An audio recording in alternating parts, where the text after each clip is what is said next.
This is the Birth, Baby, and Life podcast with Kristen Burgess, and we're stepping away from negative messaging about women in episode number 207.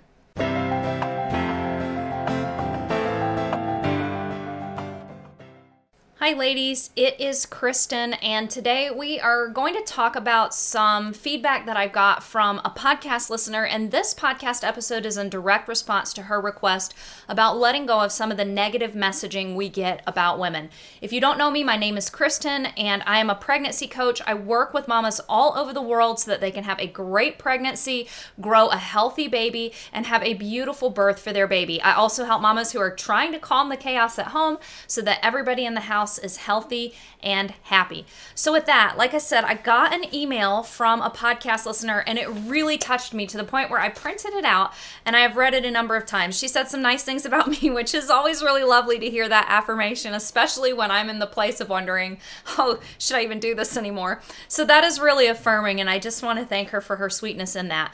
But part of her email really broke my heart because she talked about how much she is struggling as a woman as she thinks about beginning her journey to try to conceive and become a mother, because all of the big kind of socio-cultural factors around being a mom. So I have a lot of notes for this podcast episode, as I typically do, but and I also know that I promised a series of podcast episodes for neurodivergent moms as you navigate through pregnancy and birth and early motherhood.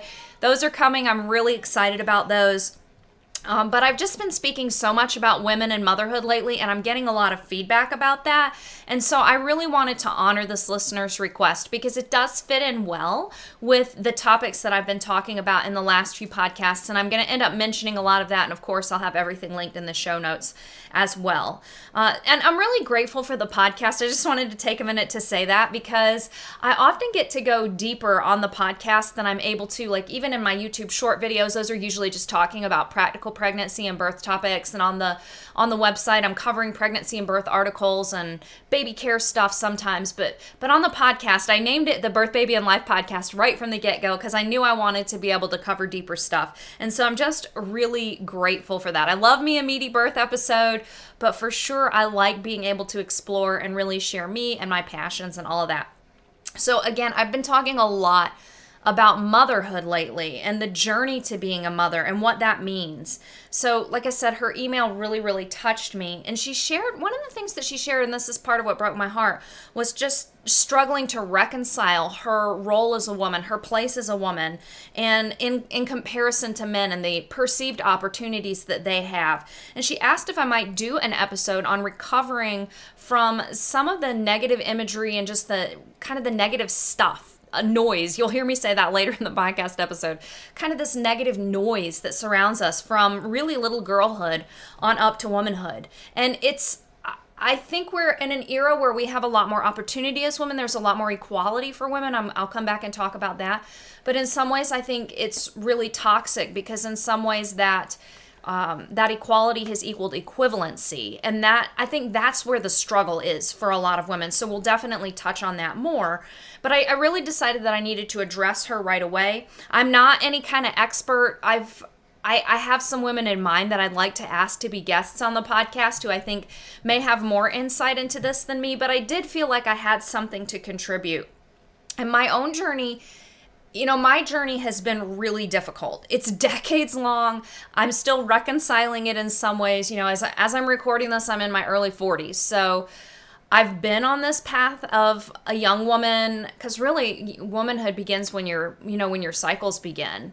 So, and then even more so when you reach those young adult years and then, the years coming after that. So I've been on this journey for some decades. I still have quite a ways to go and parts of being a woman that I haven't even touched on yet, like menopause and that kind of thing. And I want to honor that there are women who have been through that journey. But I've been on this journey. I've been thinking about these things and pondering these things, and especially over the last several years as my family has gone through so much and I've been a single mom and all of that. So I wanted to share some of the thoughts that came to me as I reflected on this listener's email.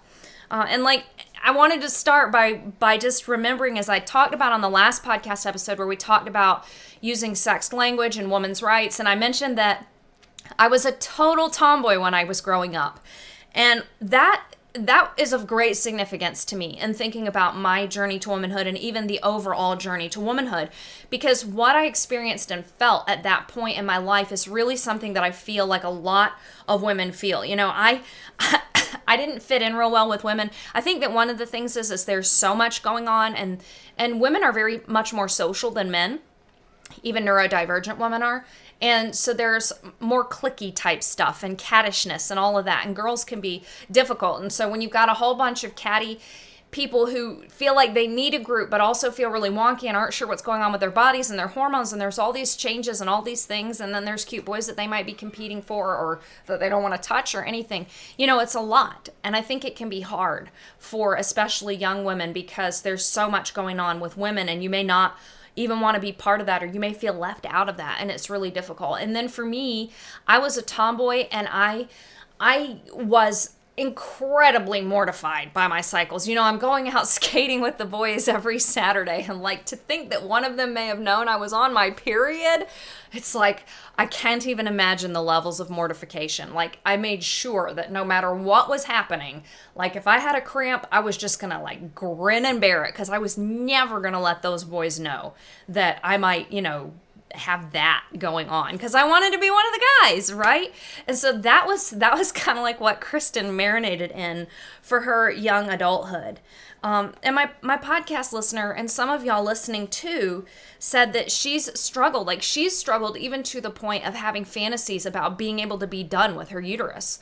And to me, it's really devastating. And I think that's devastating looking back on this journey that I've been on for so many years. Because when I think back to that teenage Kristen, I might have been like, yeah, can you just take it out? I knew that I wanted babies. That was one difference. And I think, again, women today are at even more of a disadvantage, because it's kind of like babies are painted as this thing that'll hinder you back. And I think it's even more so than when I was a young woman. But it's devastating to me to think that we've got young women who are struggling so much. I'm raising daughters, and they're moving towards adulthood or are already in adulthood, and like just seeing some of their struggles are really crushing to me. It's just like such a shaky path to womanhood today at a time when we're supposed to be empowered. It's such a shaky path. And so many women are struggling, and I'm going to come back to this. Women are actually struggling physically just with being a woman. There's intense periods, PCOS, endometriosis, cramps, all PMS, all this stuff about being a woman that you're struggling with. And then you go to the doctor, and they're going to medicate you, usually by putting you on birth control, that's just going to mess things up more. And so there are some, of course, women out there who have written amazing books and that kind of thing, and I could definitely do a podcast episode on some of those resources. But of course women are struggling when they're having trouble with their cycles and figuring things out, and like the answer is to be put on birth control, and that's like masking the problem, right? There's no actual resolution of what's going on. It's kind of like if I got a splinter and somebody was like, just put a Band-Aid on it. Well, is that really going to help the splinter? No, the splinter needs to be gone. And maybe that's not a great analogy, because I don't mean that your uterus needs to be gone, but it's kind of like hiding the problem, right? The medication just hides the problem. And in some ways it is an apt analogy, because it removes the reproductive function of the body. The birth control does. It doesn't remove the organs, but it removes that functionality. And then, you don't ever actually address the root of the problem. So we've got women who are coming up who just aren't told anything. They don't understand anything about their cycles or their bodies or the beauty of that cycle, or what to do if things feel wonky, or you have intense periods, or something seems wrong with your cycle. Your cycles are irregular or whatever. Women are just told to mask that, not to resolve that. And, we're actually at the point where, and this is what I touched on in the last episode when I was talking about sex language, we're at the point where we have so many fantastic young ladies who are actually eschewing their identity as women to live as boys. Some of them socially, some of them are chemically or surgically choosing to alter their bodies so that they can live as boys, because the struggle is so great. And you have to ask yourself, what is wrong with our society if this is going on? We've always had women who maybe felt strongly that they wanted to go out to war or something like that, and they pretend to be a boy. There's been a few outliers throughout history, but this huge exodus of women who are, trying to defy biology and say I'm not a woman, there is something wrong. And of course there's something wrong because we see boys doing it too, trying to live as women. There's something screwed up in our society, right? There is something rotten in the state of Denmark, as the saying goes. No offense to Denmark. But yeah, so I think it's obvious to me that women are in critical condition, and these are conversations that we need to be having because of that. I think that my perspective on this is different than typical, women's rights perspectives, because as I mentioned at the beginning of the episode, I don't believe that equivalency with men is the key. Now, equality, like in the political sphere and the educational sphere and the opportunities that we have open to us, I think that's important. So we need that level of equality. So we should have those opportunities available to us. And even though, for example, I don't like the idea of women doing some of these really awful jobs that typically still men do, like working on fracking rigs and oil rigs and combat positions in the military and stuff. I don't like the idea of women doing those because to me, those seem like man's work. But I also think that we shouldn't bar women from those roles unless it's something where like a woman's lesser physical ability may be a liability, and then you see what next to that role could she be put in, or how do we measure that? Because I do think some of that is legitimate, but for the most part I think women should be able to do what they want to do, even if it's something that I think, oh honey, why don't you let some man, like I always think back to this time shortly after my ex-husband was arrested. So it was just me and the kids. It was the middle of winter, gotten down below zero. The cover to my crawl space had been busted, and so cold air was flowing down there and my pipes froze.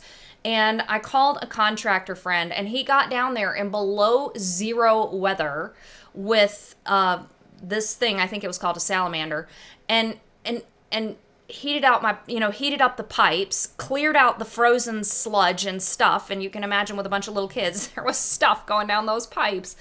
And I'm always grateful for him because, oh my goodness, that was definitely a selfless, manly protector thing to do. And I didn't pay him nothing like that. It was a thank you so much for doing this for me, for being my knight in shining armor with your salamander under my house today in sub-zero weather. So those are the kind of jobs that I think, well, if the men want to do those, let's let them do it. But I don't want to go down that rabbit trail too much, so we'll stop there. I think that women need equal opportunities and need equality, especially in education and in our political rights and our rights to speak before our legislators, vote, that kind of thing. But I don't think that means equivalency, and I think that's something that we have messed up today because we're not men with uteruses, right? It goes back to that concept way back in the day where are women just kind of broken men? No, we are not men with a uterus. We're not even men plus one. Really, we are something different.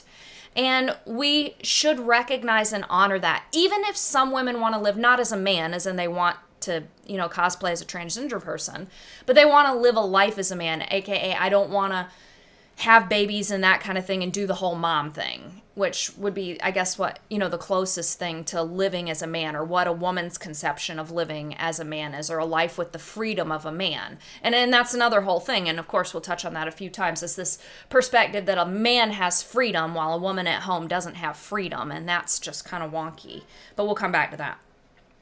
I wanted to touch on something, and I'll come back and touch on this at the end of the episode too, but there may be some hubris in this statement or this line of contemplation. But when we think about the difference between men and women, we are honestly, we're here as the chaos walkers. I talked about that in my recent episode on birth as a rite of passage. We're the chaos walkers. We are the ones who walk into chaos and come out bringing life. We are the creators of life. And when we look at God and man, we see God as something greater than man because he is the creator. Now, I'm not really shy about my beliefs on here, so y'all know that I'm coming from kind of a Judeo-Christian perspective. And if you don't, I respect that. But this is me thinking and contemplating. So I do, in fact, believe in God. I think that he creates us. He created us in his own image. And we are fearfully and wonderfully made. And when we look at that, he made woman the aspect of his essence that is creator. So if we look at what is the most awe-inspiring part of God, the Psalms say, you set the sun ablaze, you hung the stars in the sky, you hung the earth. It's just incredible to think, like, when you sit and ponder that magnitude, like, who touched the sun and set it ablaze? To me, that's awe-inspiring. And when we think that it is his creative power that is the source of that most fundamental awe, and we know that God made man and woman in his image, and I believe that man and woman represent some sameness, but also some differences in aspects of God's being. And we represent the creator, the most divine of God's aspects. He chose to put in woman. Men are engineers, they're builders, they're the seeders, of course, but women are the ones who create life. Equal, but not equivalent. Maybe even a little special, right? Have you ever thought today that you hold not just a spark of the divine that is inherent in all humans, but the spark of the creator and the ability to create life? And I think that even women who find that they're infertile tend to embody that creator and giver of life in them. So I think all women embody that within them. Now, again, all humans have that divine spark. It's indwelling in all. But I think we women are blessed in a special way with this kind of this essence of God's awesomeness, if you will. And maybe this is why women have faced oppression on many levels throughout time. The ability to bring forth life, the ability to bleed and not die. That could be a little bit intimidating. That's pretty powerful. I also think that needs to be balanced out because, we're also vulnerable, which is something that God is not. We are vulnerable when we are in that place. Because if you think of a pregnant and new mother, that's where she's at kind of the apex or the pinnacle of her ability to create from essentially nothing. And it's also when she's the most vulnerable. And I think that's why we have masculine and feminine, because the masculine is there to be protector. And so throughout time, we've seen distortions of that, but that core is fundamentally there. So coming back to women's rights, because that was a bit of a rabbit trail, but I hope one that leaves you something to ponder on. I feel we're equal to men, deserve equal treatment, but most of us aren't going to choose a parallel path to men. So even if we have parallel opportunities, are we compelled to take a parallel path? Or are we somehow giving something up if we don't choose the parallel path? And if we can start kind of with the same opportunities, let's say education, but our paths diverge, is that a bad thing? And I don't think that it is. And I think that the core problem that we have in society today is this perspective, because in reality, 2 little ones start, 3, 4, 5, 30 little ones start in a kindergarten class, and they're all going to diverge. And their paths are all going to go to something different.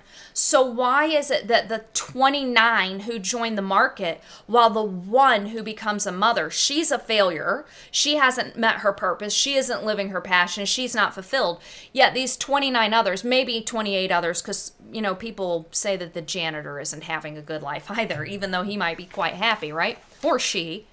So anyways, but it's remarkable to me that we can have all these people with all these different proclivities, tendencies, characteristics, likes and dislikes, and yet somehow motherhood is the one that is kind of, dumped upon as the one that's not fulfilling.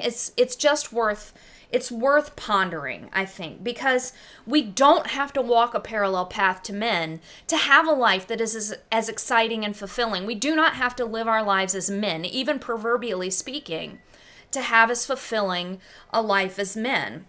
And that's where the tension is in women's rights today, because the focus has all been on being the same.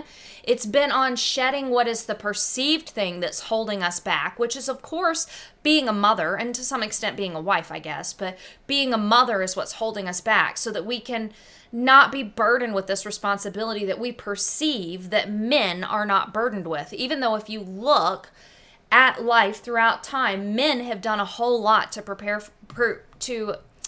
provide for their families. And sure, there's been deadbeat dads. There have also been moms who abandon their families, though at a much lower rate than men, I will have you. But, there seems to be this perception that somebody who can go out and do and not be tied in some way to the children has more perceived freedom. And so the belief has been that we have to give ourselves that same level of freedom. And the emphasis has been on how, it's a curse, it's a burden. Yeah. The podcast listener that emailed me said that a line that I had said in a recent podcast really resonated with her a lot. You're not cursed, you're chosen. And, it's so true.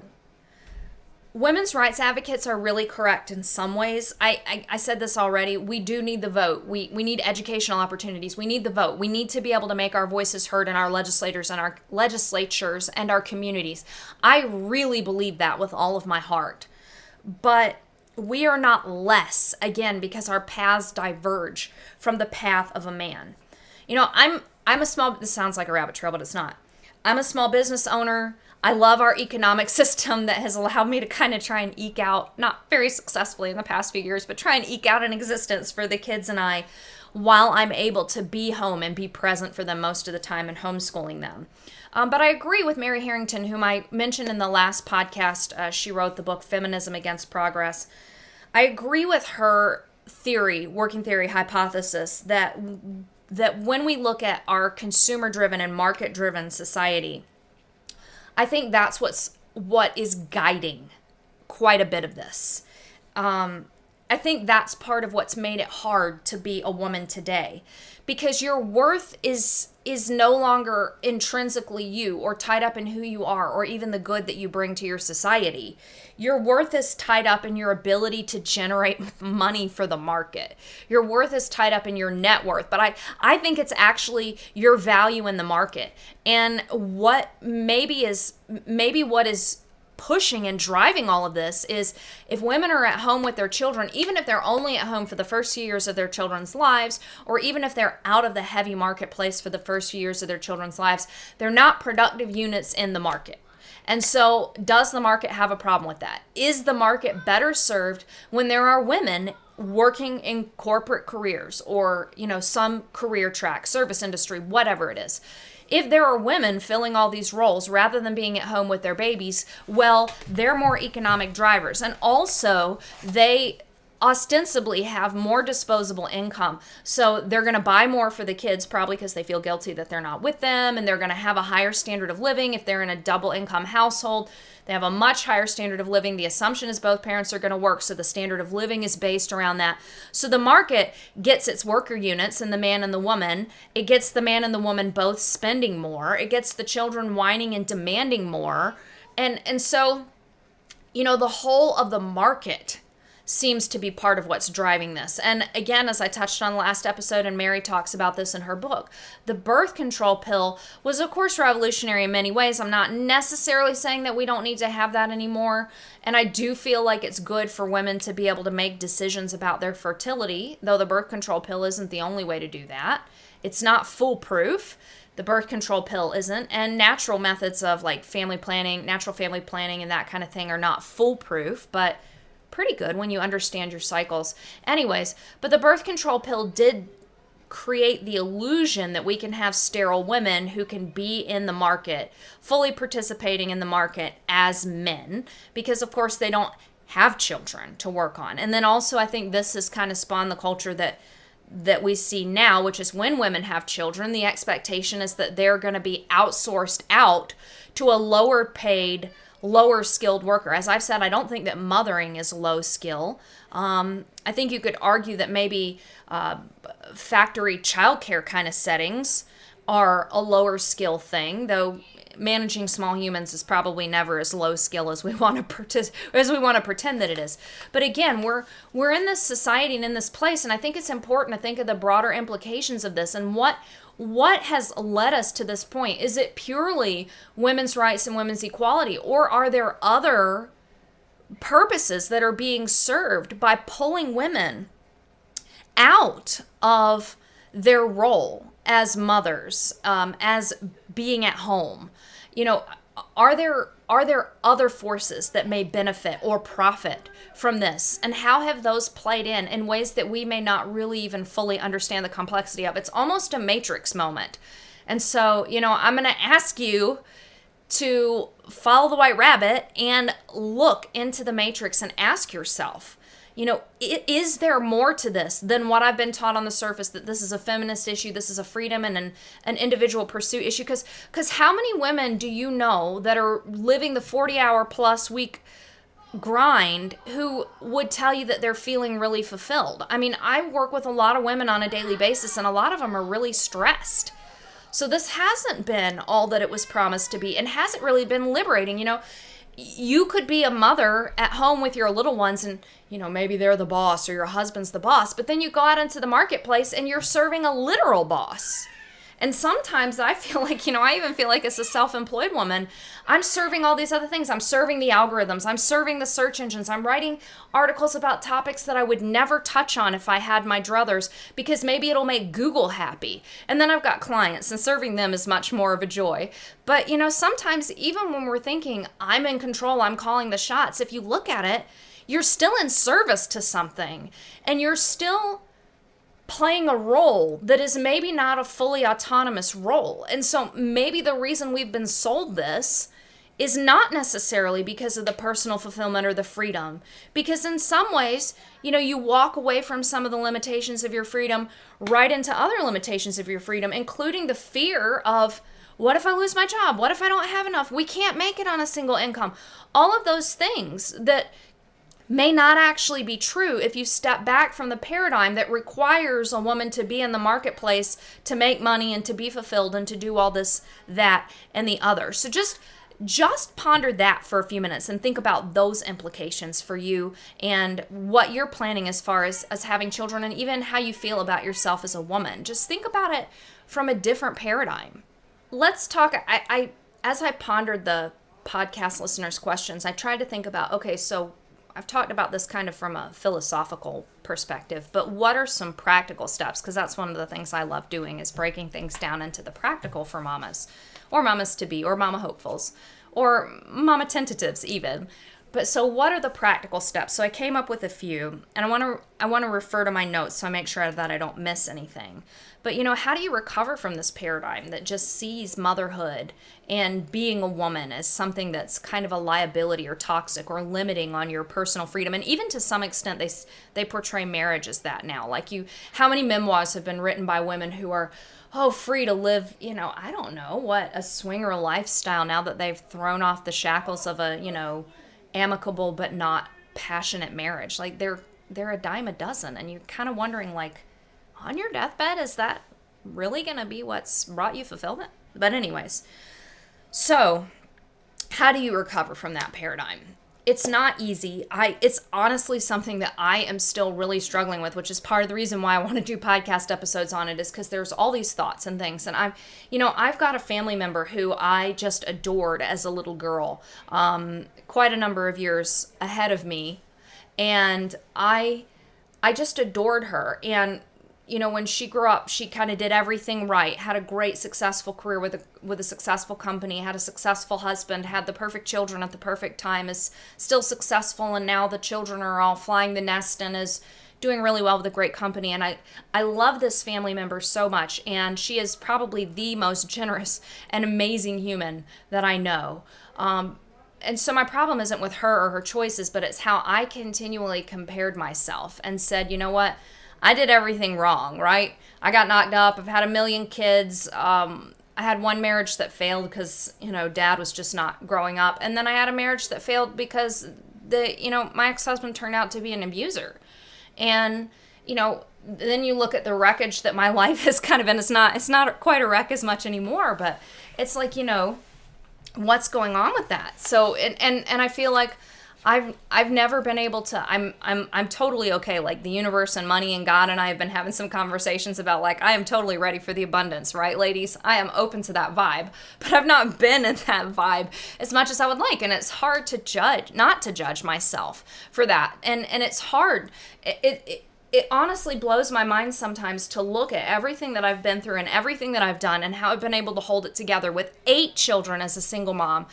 in the aftermath of abuse, and even though I can tell you that I feel like some of my children are struggling in ways that are difficult for me as a mom, fundamentally I feel like they're all mostly okay, and even some of them are thriving and doing really well, and like, so it's just, we're making it, we're doing it, and we have a home, and our home is reasonably clean most of the time, and I'm able to cook nourishing foods and be with them and homeschool them, which was really my heart's desire. And so I look at these amazing, incredible, dynamic young people and little ones, and I'm like, wow, but I still struggle with but maybe that's not as valuable as, being a executive in a big company. And I'm like, why is it that we struggle with that? So I'm just being transparent that I struggle still. But the first thing I want you to remember is that this is not a black and white thing, right? I am not saying that being a mother means that you should be some sort of unskilled, uneducated, in the kitchen barefoot and pregnant every other year, right? That's not what I'm saying. I think that women should have skills.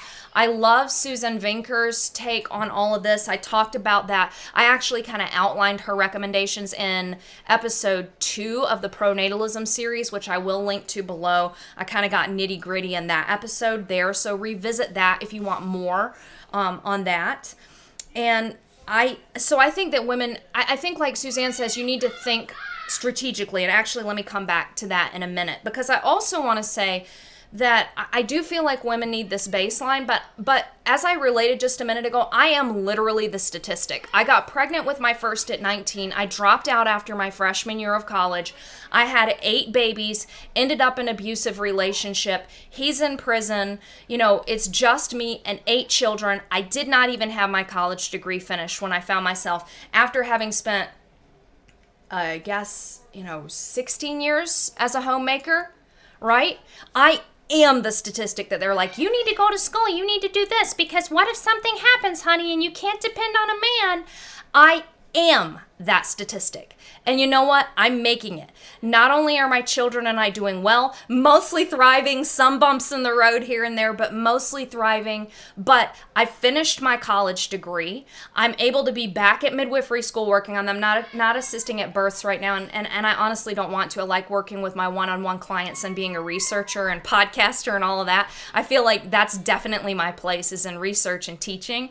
But I do want to finish midwifery school. And so I'm working on that, or at least the didactic portion.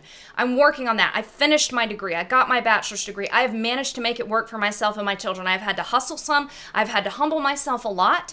I have had help here and there, and some miracles from God. Praise be to Him. But I am making it, and I am the statistic. So I just have to put that in here, because they'll tell you, well, you need to do this and that and the other, because just in case there's not a man, you'll be ruined. Well, I'm here to tell you, even if something happens, you will not be ruined. I will tell you, if you are young and you marry, please get life insurance in case something does happen to your husband like that, or in a situation like mine, there is no life insurance. You don't get life insurance when he goes to prison, even though we have a policy still. But you will get through. You will get through. If you are a smart, brilliant, resourceful woman, which I know you are, you will get through. So, having said that, let's come back though. So it's not black and white. Remember, this is not an either or. It is a whole life. And that brings me to point 2, which is, I want you to have strategy, to embrace some strategy in this. Again, this is Suzanne Vinker. Go back to that pronatalism episode 2, which I'll link to in the show notes below.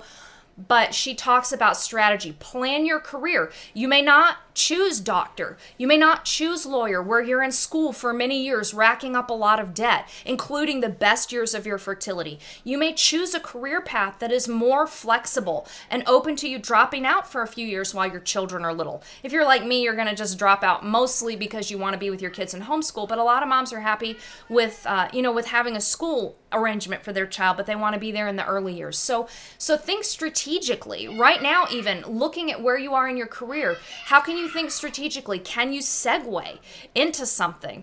Those are all strategic thoughts. Speaking of my little children, you may be hearing them right now. I'm sure this is some deliberation over Legos. But yeah, so, some of the recovery is strategy, and it could also be strategy going back to Mary Harrington's book that I mentioned recently. And I'll link, Suzanne has written a bunch of books, so I'll link to some of her books below. And I'm hoping to get both Suzanne and Mary on the podcast. But Mary's book talks about, she kind of eschews the 1950s model. I love this because this is really the first time I've ever read anybody elaborate this in such an eloquent way. Her book is dense. It's definitely more academic level reading, but it's great. And she says, nope, let's go right back let's go past the 1950s and go back to when we were working in cottage industries and women were working in roles that allowed little people to be underfoot. And I think that is a really good option. So is your career flexible? Now, in your baby's early months, I would recommend that you take a maternity leave, period, unless you feel like, oh, I really need to get back to doing some writing or some project work or whatever. But give yourself that grace in those early months. But then, yeah, let's embrace something that we can do from home that's at a slower pace. Or, if you're partnering, with your husband or your boyfriend or whatever, husband, what are you guys running a business together and that kind of thing? She profiles some different people in the book, and the women are doing that kind of thing. So I think it's part of this is strategy. Like, we're in a world where there is flexibility. There are options. What careers are more flexible? What options are more flexible? Maybe it is working for myself. Maybe it's working in partnership with my husband. Maybe it's working remotely. Whatever. Maybe it's flexible careers. I have a friend, I've mentioned her before. She's a nurse. It's very flexible for her because she's highly skilled and highly experienced at this point. And she gets to set hours and doesn't have to work a lot of hours each month to maintain that. And the hospital's happy to have her on the days that she comes in. So look at this as a strategy thing. And that's maybe not in your feminine energy. That's really more in your masculine energy. And so let's embrace some of that for sure. Like, we are both feminine and masculine, all of us. So even though we celebrate our femininity and our womanhood, we can embrace that masculine boy energy sometimes too. So do some strategy that allows you to think about being a whole person, if you need to be in the market, if you want to have a career, and those sorts of things, while you're also creating space for motherhood and holding that as viable and maybe even preeminent. But these other things are supporting actors, right? Some of it is expectations as well, right? I think this is Suzanne Vinker. You can have everything you want, just not all at once. My daughter Honor gets so grumpy when I talk about opportunity costs. And of course, to them, I'm in the context of like, if you guys lose 6 pairs of scissors and break all your crayons and everything, well, that's a lot of Lego sets that I could have bought, and having to replace school supplies again and again and again. That's an opportunity cost. But, life really and truly is opportunity cost. You probably can't be both a doctor and a lawyer and a CEO. And somehow, unless you're Elon Musk, right? Somehow we're not bemoaning that. You don't hear the doctors out there who are like, oh, I had to give up being a lawyer to be a doctor, and I'm just so oppressed. No, like I mentioned earlier, those things are seen as both valuable and worthy paths and callings. So, choosing to take some time out to focus on mothering and focusing on your children is, that's a valid life path. And no matter what you were to choose, there would be something you would give up. If you chose to be a doctor, you are probably choosing to give up being a lawyer. So even if you choose a career, you're choosing to give something up. And it's important to realize that. And it's important to sit with that and let that really simmer, because the thing is again, you may not be able to do everything all at once, but over the course of your life, you're probably going to be able to do quite a lot. And I mentioned this on a recent episode. It may have been that more practical one, but when we have these older women who have raised children and who have done so much, and then they're in the workplace, they bring this sense of nurturing and wisdom and care and desire to see social justice kind of things. And I'm not talking about that in like an extremist viewpoint, but just in being a good human being and that sort of thing. Women are able to bring that to the table, and it's really powerful when we're able to do that. And some of that comes from that seasoned experience and wisdom. So you may be with your little ones for a time and then segue right back into the workplace. Think about it. It's just the reality now that people are going to work at a number of different companies in a number of different careers. And why does, being with your children have to be seen as a detriment? that's actually a benefit. I did this. You can do this today because I actually did this. I sat down with ChatGPT and I said, this is what I've done as a homeschool mom, a homemaker, blah, blah, blah. I just listed out some of that, some of my skill set, some of the things. And then I said, tell me how this would fit in well with my resume. And it was pretty darn impressive. I was like, wow, I look pretty good on paper. All of that was from my real world, so to speak, real world experience, right? So I just want to invite you to consider that, there's a lot of noise out there talking about how oppressed we are as women or how disadvantaged we are by taking time out to be mothers. But maybe it's just noise. And maybe if we manage some of our expectations and look at things differently, you feel different and you see things differently there. And you're more able to be open to enjoying this part of your life if you realize that it's not a hindrance, but it's actually a benefit. It's actually an asset. Again, to move back into that really masculine terminology.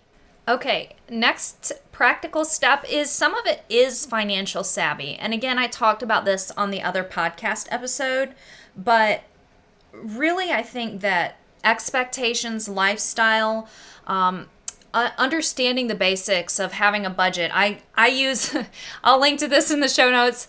I probably will use a referral link just because, it's a software that I use and I love, or an app I use, but I use YNAB, You Need a Budget. They have tons and tons of information about beginner stuff and how to get started with a budget, but understanding how do I create a budget? How do I track my money? How do I do well with my money? How do I set goals with my money? Jesse Meekum is the founder of YNAB. He has a book called You Need a Budget. That book is also a great introduction. It works, of course, really well with the YNAB app, but I've used YNAB since over 15 years. It's because it was before we moved to this house. So anyways, I've used YNAB for a long time. So understanding the basics of budget, understanding an app, understanding how to set savings goals, understanding how to get rid of or pay down debt. I can also link to Alan and Katie Donegan's Rebel Finance School, which is something that they do annually, but the videos from this year's are still up as a YouTube playlist that can really help you. They're lots of fun, as you can guess from Rebel Finance School. And they talk a lot about just basic financial savvy and go through from the beginning to the end. Like, don't try and jump in the middle and do the homework assignments. Like, gain this financial savvy because, again, this part of this is noise and expectations and managing them. But once you understand how money really works and how much you can do with your money and how you can make choices and understand your money and understand your spending and make sure that your money is being spent on your priorities and that kind of thing, it will really be empowering. I can tell you, as somebody who's lived on a shoestring quite a bit, circumstantially, like I still feel like, number one, sometimes money miracles do happen, but number two, I've been able to do a lot on a shoestring just because of financial savvy. And I think when you're looking at, again, because we're talking about that noise that tells us as women, when we choose to be mothers, when we choose this path, we're choosing a life of poverty, or we're choosing, to not have the opportunities to do this, that, and the other. And look, listen, I want to be honest with you, and I've been honest in some of the other podcast episodes. There are some women who don't want to be moms. And there are some moms or some women who want to sleep through the night every night and who want to travel and who want to do, I don't know, their weird dank videos, want to go to Costco and buy whatever snacks they want and their kids don't. But I don't go to Costco. I go to Sam's Club, but I buy whatever I want. But anyways, there are some people that want to prioritize those lifestyle choices and they feel like those are very important. But a lot of people just kind of default into those because of good marketing. We're coming back to that marketing and consumer spending again. And when you think about it, like, what truly brings you joy? This is something from the Fire documentary. Oh my goodness, I'm going to have to go through and write down. I wish I had a sticky note right now. Write down all the things that I've just mentioned now that I had one little bullet point in my notes, but I didn't mention all these things. But anyways, there's a Fire documentary. I can't remember the guy who did this documentary yet. And it's about finances, financial independence, retire early is Fire. And anyways, he and his wife did this exercise where they listed the 10 things that made them happy. And there weren't any expensive things on that list. It was like sitting down for a cup of coffee with my husband, reading a book. They had an infant daughter at the time, reading a book to my baby girl. These things were not things that were driven by money. And I do think that money's good. Like my phone is an older model iPhone and it's kind of limping right now. And I'm like, whew, I would love to be able to go buy a new phone. So I'm not saying we don't ever do any consumer spending or buy lavish things or that kind of thing, but what I want you to do, and this is one of the things that YNAB and Rebel Finance School are really good at helping you figure out, is what is really important to you.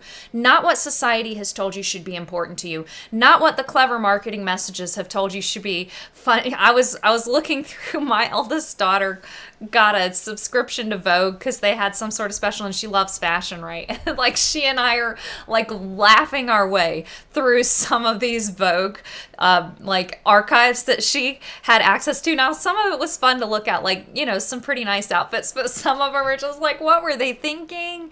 And it's like, so you think about like when you look at those outfits and you're like, what were they thinking? And then somebody's paid, top dollar for this outfit.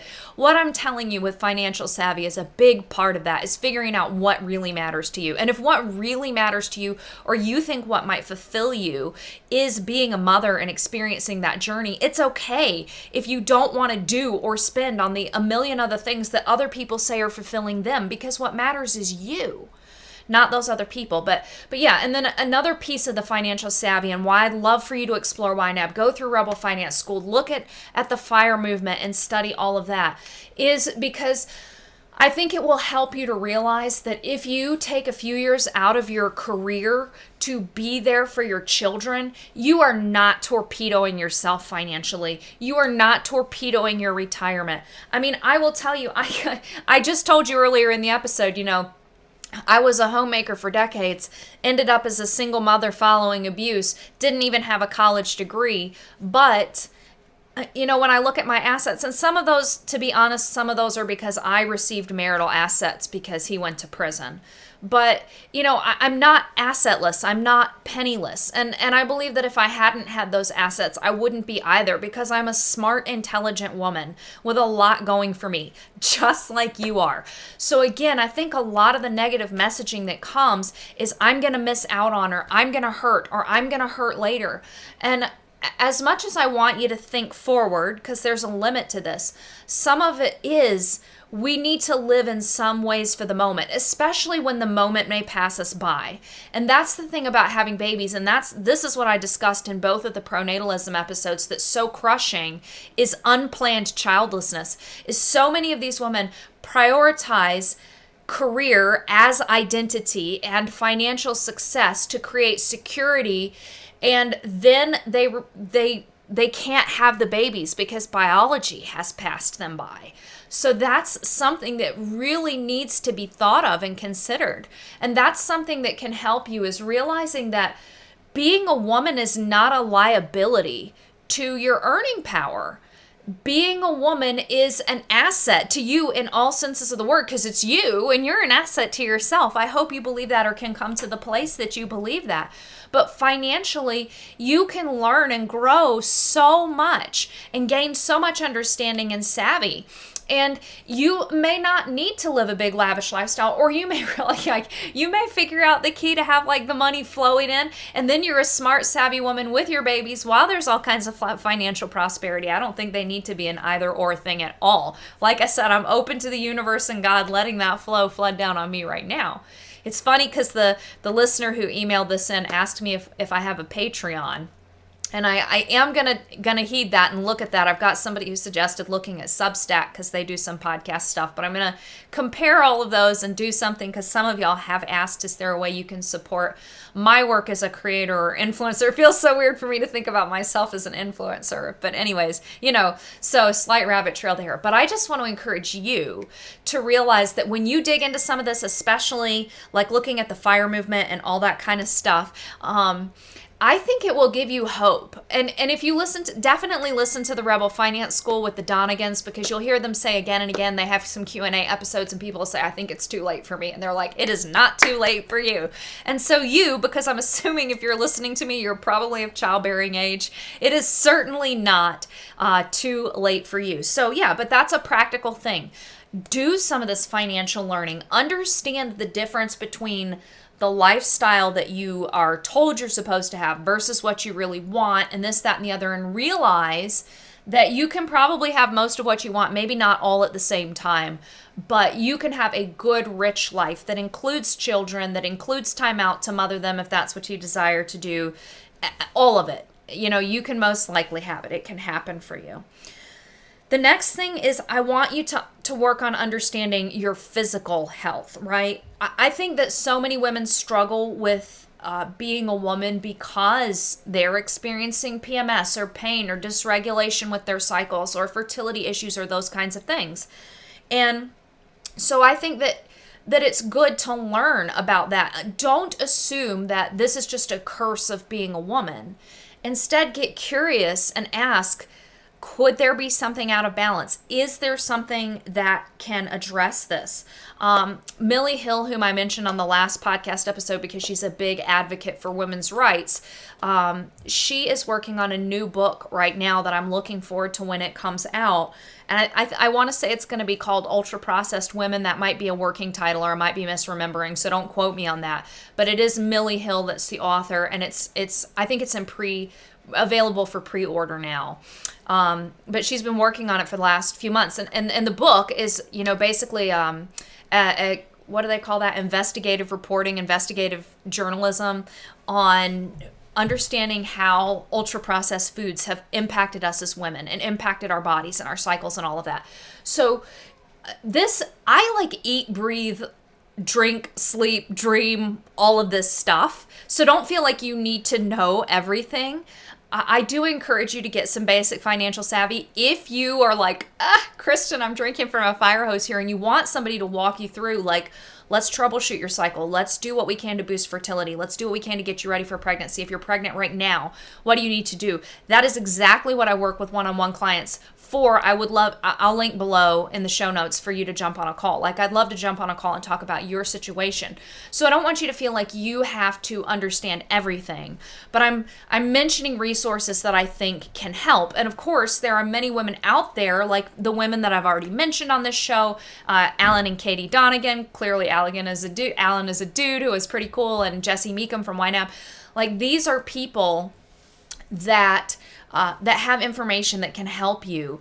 And I want you to realize that information is out there, that it's not just all about doctors and going back to your physical body. It's not just all about doctors telling you, well, we got to put you on birth control, or we don't know what causes that, or we don't know how to handle that, or, which is kind of going back in the day when, women have hysteria and we just can't do anything about it. We're just going to drug them. We don't have to be in that place anymore. And I want you to realize that, again, the reason to mention Millie's book is that there is so much going on environmentally that might be impacting you. And having an understanding of that can help you address that. It's not just that you're broken or that you're cursed or something. There are actual practical steps that you can take to be more comfortable with your cycle, to have healthier pregnancies, to grow healthier babies, to enjoy your postpartum time instead of struggling with postpartum depression. There is so much that you can do to be supported. And if you just need to be heard, book a call. Let's talk, because I'm here to hear you. I remember a call that I did with a mom who, it was just the most heartbreaking thing. She had a standard okay vaginal birth at a hospital, and she said, it was transformational for me, but not in a good way. And she started crying, and she apologized for crying, but I told her, of course, you don't need to apologize. That's what I'm here for. But she just needed that space to be heard. And I think sometimes as women, we just need that space to be heard, and sometimes to hear that it's not necessarily your fault. Again, all these paradigms and messages around you are not your fault, and you absorbing those kind of unconsciously, because again, there's this cradle to grave pipeline that we're put on. And then, of course, all the physical stuff with the ultra-processed food, with all of this. I mean, none of this is your fault. Now, again, this is a little bit like a matrix situation where when you wake up and you realize there's something to do about it, do you take steps to do something about that? That's within your power. But I hope that feels more like a triumphant taking back of your power than an overwhelmed. Or if you do feel overwhelmed, seek out somebody. Some of the resources that I've mentioned, call me, and let's talk about having somebody walk alongside you. That's why I feel like I totally support free birthing women. I have clients who are one-on-one clients who are free birthing women because I'm not going to birth. So I'm a pregnancy coach. So I'm talking one-on-one with you, but I'm not necessarily there at your birth. Though if you're in Northern Michigan, I'll be at your birth if you want me there.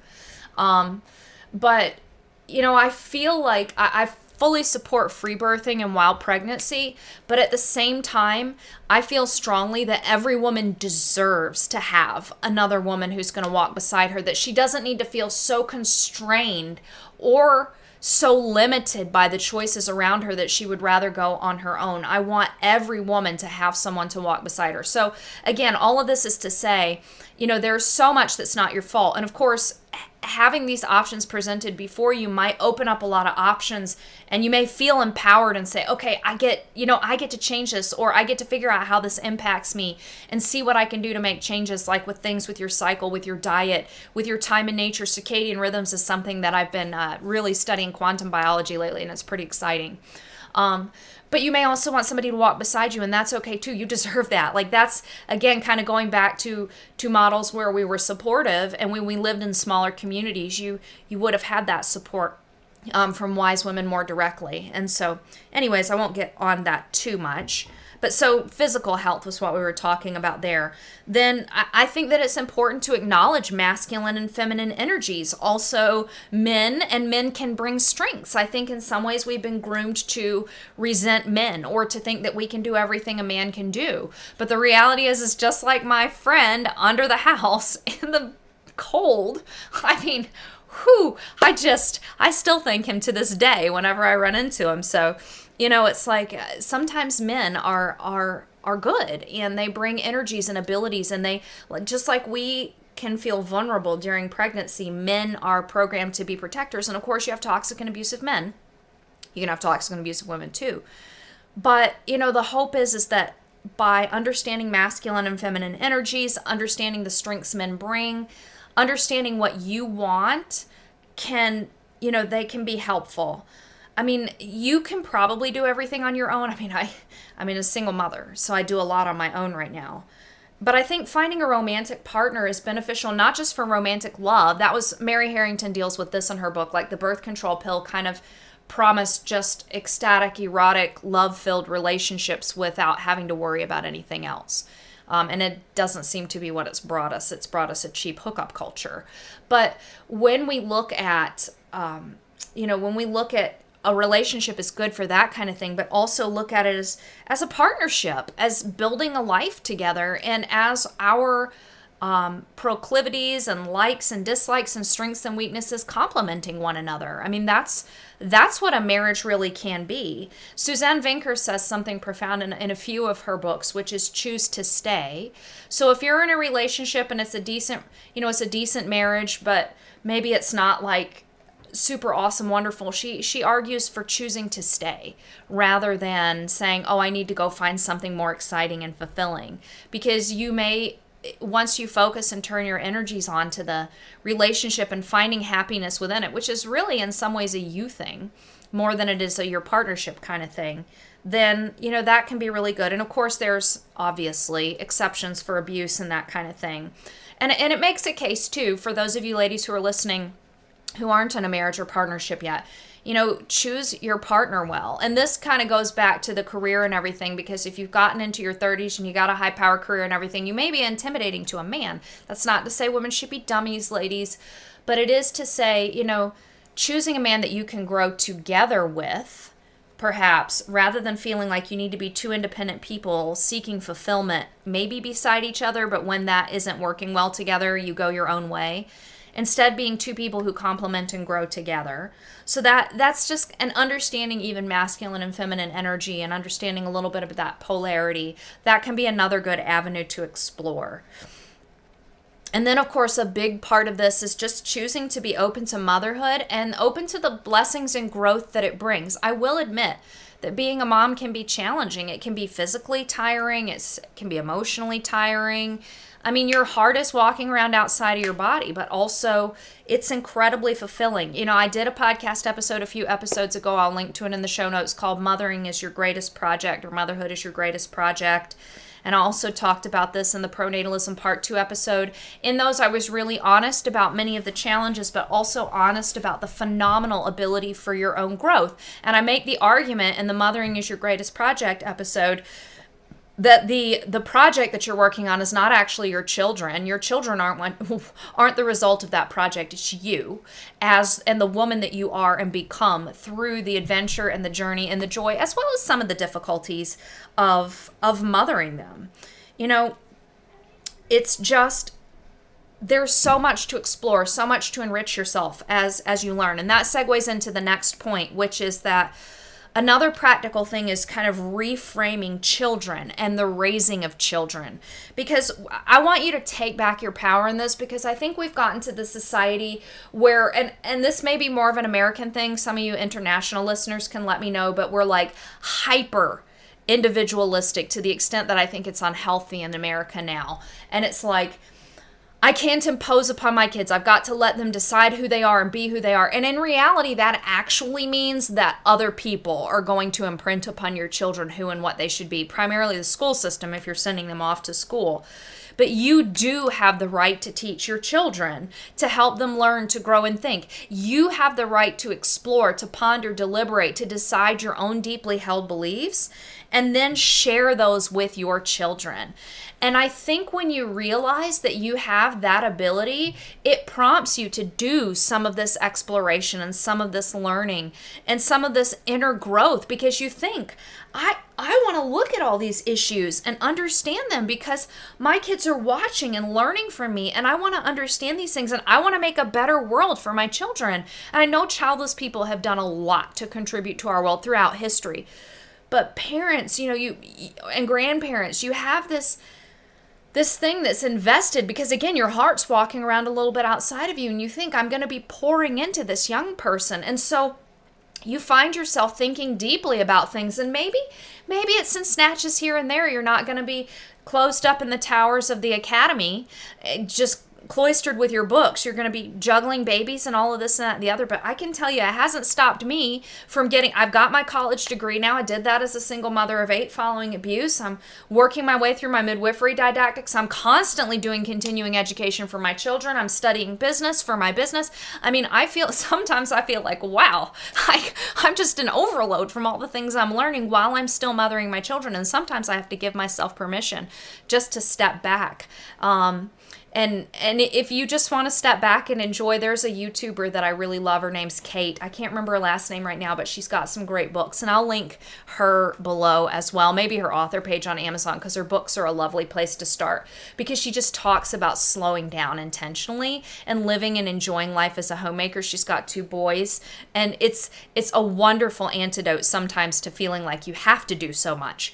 But I also want you to realize that as a mother, you're not limited in how you can learn and how you can grow. And you actually get to learn and grow, to teach and impress upon your children. And it's a beautiful thing.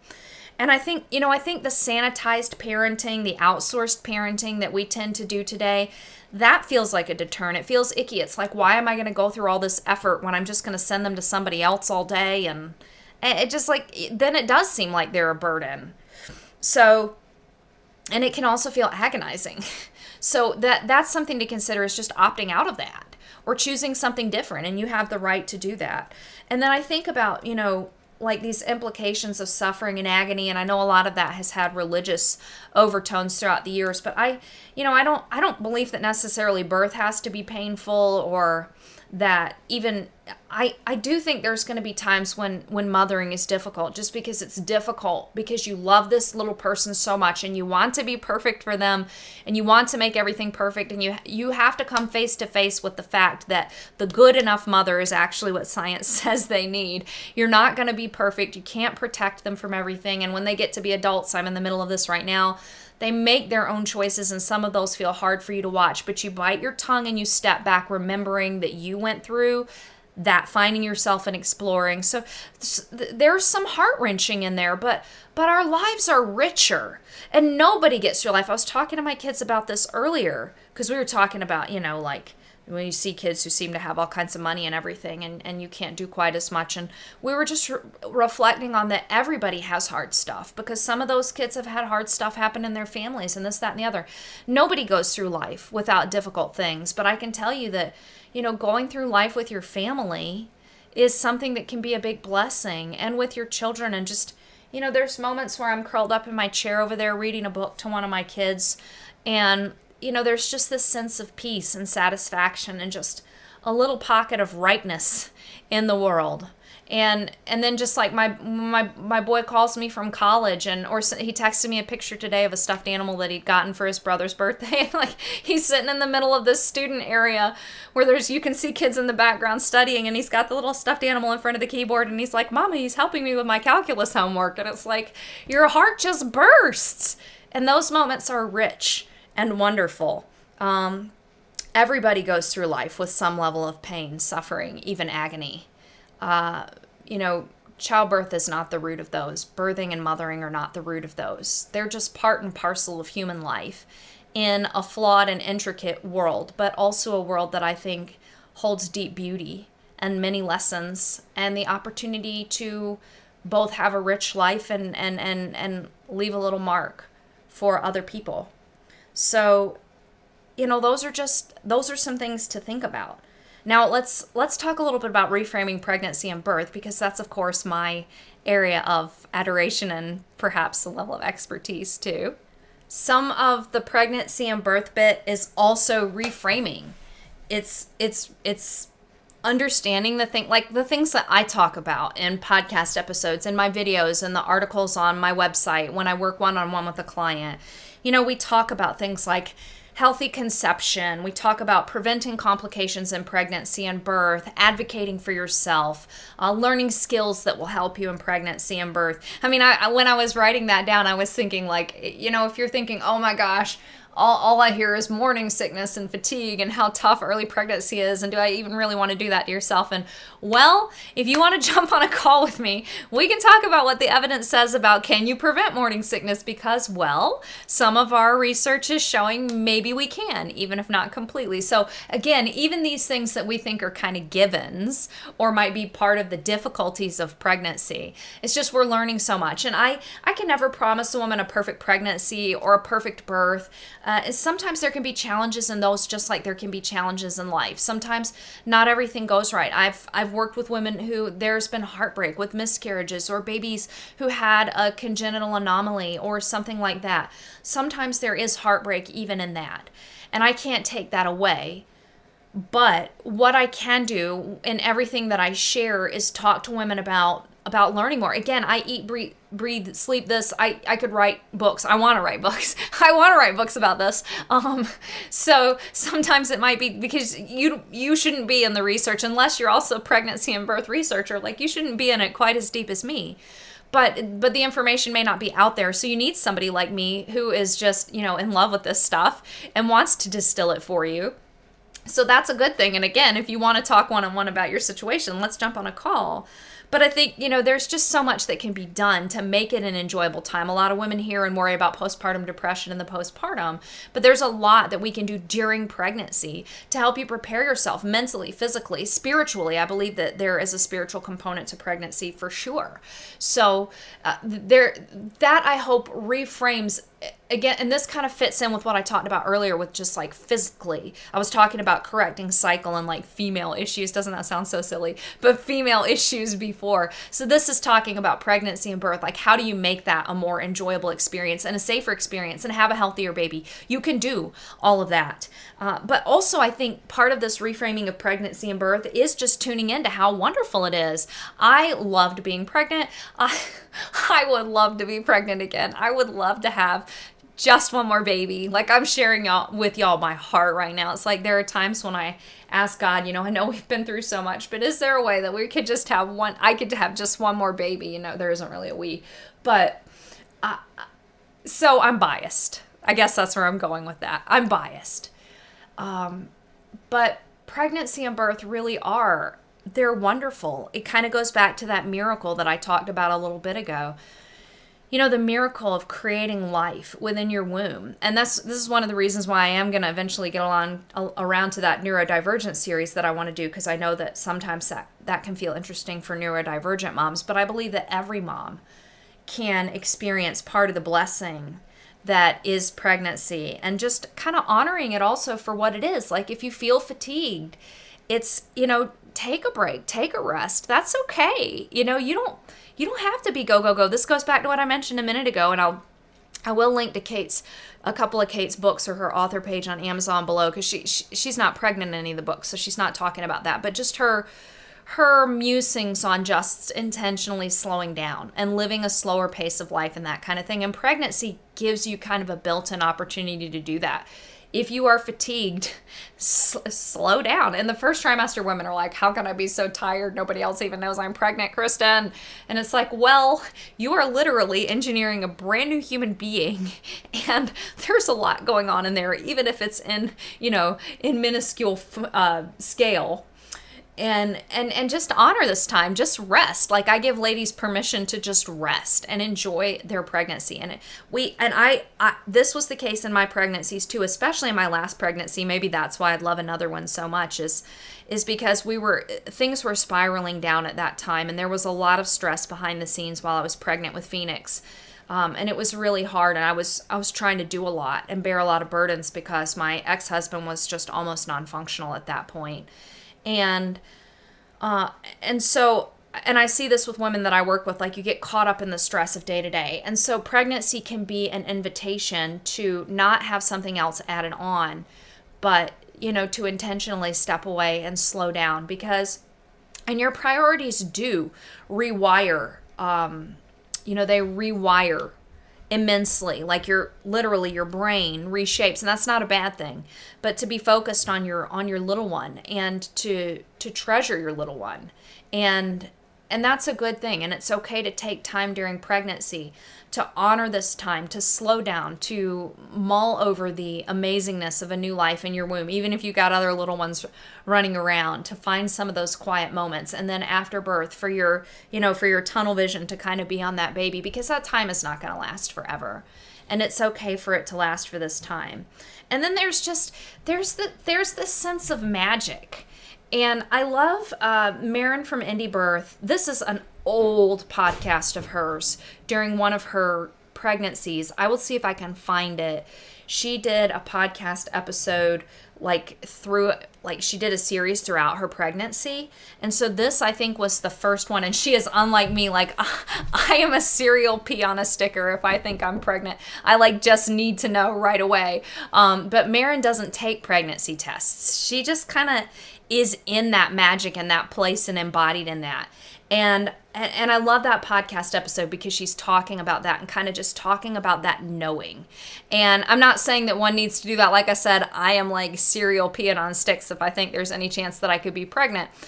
It's funny because I had saved pregnancy tests from pregnancies, and I finally realized I need to get rid of these. So I have a picture where it's just like one mega picture from Brennan. I don't have one from Cassidy or Asher, but so for the last 6 babies, for babies 1 through 6, it's just like this mega photograph of all these pregnancy tests on the bathroom counter, and then I chucked them all because, weird sentimental things that people do. But anyways, guys, I'll be just a minute, okay? If you want to. Sorry, I got a kiddo who's excited about he's going to attempt sushi for dinner tonight. So where was I?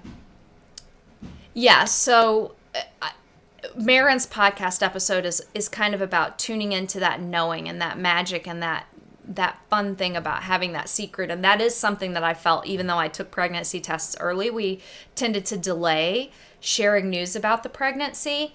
And I just loved that little secret. In fact, I think with Phoenix, whom I did a video for most weeks of pregnancy throughout that pregnancy, those are still on my YouTube channel. I might have a playlist of them if y'all want to go watch them. But the first couple of videos that I filmed, I didn't release them until a few weeks later because I didn't want to share publicly that I was pregnant yet. So I just did the videos and saved them. And there's just this beautiful, fun secret. And then there's the excitement. And some of the societal excitement can be annoying. But in general, there's like this sense of excitement and hope when people know that you're pregnant. And that maybe more than societal messages helps you know that the heart of society still sees both the value of a new child and also feels an intrinsic sense of hope for our species, for humanity, because new babies do come and they're a blessing. So anyways, that's just maybe to mull a little bit on the fact that it could be magic. It could feel like, just this sense of knowing and this kind of thing. I was talking to a business acquaintance recently. We talked quite a bit a couple of years ago, and then she had a baby, and we kind of had gone our own ways. But we reconnected recently, and she was sharing how much she loved mothering her little one and how it felt intuitively right. And it was just so beautiful because she is like career power woman, right? She owns a business. She is a force to be reckoned with. And like, I would not have expected to hear those words coming out of her mouth. So it's just so much fun to listen to her talk about that. And that kind of falls into that whole, like, there is just an intrinsic sense of this being a cool thing for women. And sometimes parenting doesn't feel intuitive. Mothering doesn't feel intuitive. It can be difficult. So, that's not saying that it should feel any certain way, but that it can feel a certain way. And that sometimes if it feels unintuitive or difficult, if you get help, somebody to walk you through it, it can feel easier, and you can work through some of those things too. So some of that is to just remember that you don't have to be an island, or an army of one, so to speak. I'm going to end soon because I know this has been a little bit of a longer one, but another thought that I had come to me as I was reflecting on the email that I got and everything I wanted to write was Catherine Pakalak's book, Hannah's Children. And I think this quote came from Esther, or not Esther, I think it was Leah. Maybe a Leah or an Esther, I can't remember. I think it was a Leah. But anyways, one of the women in the book, I didn't go back to see who it was, but she talked about feeling like she was part of a tapestry that went back well before her. And she, by having babies, was continuing that. And she was talking about, she was a Jewish woman, so she was talking about like from a cultural heritage. But I really feel that on the whole is like, part of this tapestry of humanity and the collective work that we've done together to get to where we are, to all of the marvels of engineering that we have and all of this. And, all of that is coming through the magic of mother's wombs and the love of mother's arms and the milk flowing from mother's breasts and the sparkle and the tears and a mother's eye as she watches her children, I'll get emotional, but as she watches her children like step forward into the world and make their unique mark, whatever that is. All of that and being part of that is a beautiful thing. And I've just come to believe more and more as I've gone through life that contributing and pouring into other people, not to the complete detriment of oneself, I'm trying to do better with self-care, but pouring into other people. And that's really where the richness of life comes in, and it has to be balanced with rest and letting other people pour into you. Another thing, I probably should have added a point about this, but ladies, let other people pour into you, give to you.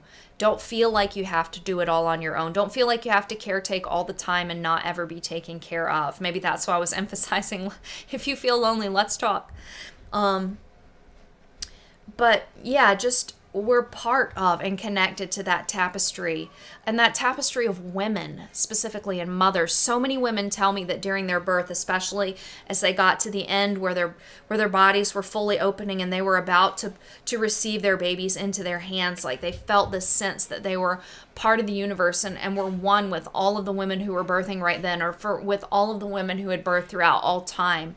And there, again, there's that walking into chaos and coming back with life, and that power and that wisdom and that place and that honor. And that is all for women. It is just for women. And it is a powerful, powerful thing.